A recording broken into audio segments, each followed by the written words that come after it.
Bonjour tout le monde, aujourd'hui on va voir comment transformer un vieux meuble en nichoir pour pigeons. Donc je l'ai récupéré, il est un peu abîmé sur le derrière, mais bon ça va être contre un mur donc c'est pas dérangeant. Donc la première étape donc ça fut d'abord de démonter les portes et puis après les attaches donc avec une visseuse ou un tournevis.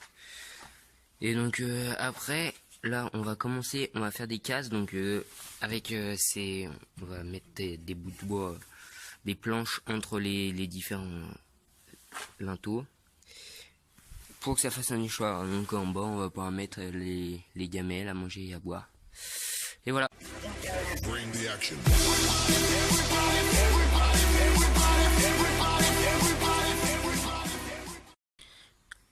Donc le meuble a une profondeur de 37,5 cm et cette planche qu'on a récupérée avec le meuble fait aussi 36,5 cm et il est en hauteur de 32 cm. Donc on va tracer la hauteur de 32 cm. Donc je vous retrouve dès que c'est fait. Une fois que vous avez fini de couper vos planches, donc moi j'ai dû faire un petit temps de coche, je les ai fait à ma... Ça vous pouvez les arranger selon votre meuble. Donc il va falloir maintenant poncer légèrement pour éviter que les pigeons se rendent des épines. C'est du confort. Maintenant que vos planches sont coupées et poncées, on va pouvoir commencer à les assembler. Donc il y a plusieurs solutions, soit avec des pointes et un marteau, soit avec une visseuse et des vis. Donc moi je vais prendre des visseuses et des vis et je vous retrouve d'une fois que tout est assemblé.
Bon, je viens de rajouter un petit quelque chose, mais attention, il faut bien écouter ce que je vais vous dire.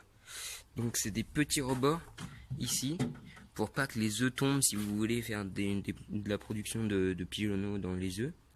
Donc par contre, le seul inconvénient c'est que si nous faisons quelque chose de fixe, on peut pas nettoyer l'intérieur des casiers. C'est pour ça que j'ai fait quelque chose qui puisse bouger. Donc là c'est coincé et on peut soulever. Donc pareil de l'autre côté. Donc c'est la première solution. Et la deuxième c'est de mettre une vis là dans le bois et d'après mettre des vis en dessous pour pouvoir les retenir et pouvoir lever. Ainsi on peut nettoyer les caisses sans problème. Et ça c'est si vous voulez avoir des œufs pour des pigeonneaux. Sinon il n'y a pas besoin de mettre ces rebords, c'est juste pour éviter que les œufs tombent. Voilà. Bon c'était la cabane, donc je vous la verrai sûrement dans une prochaine vidéo mise en place dans le pigeonnier. Et à bientôt.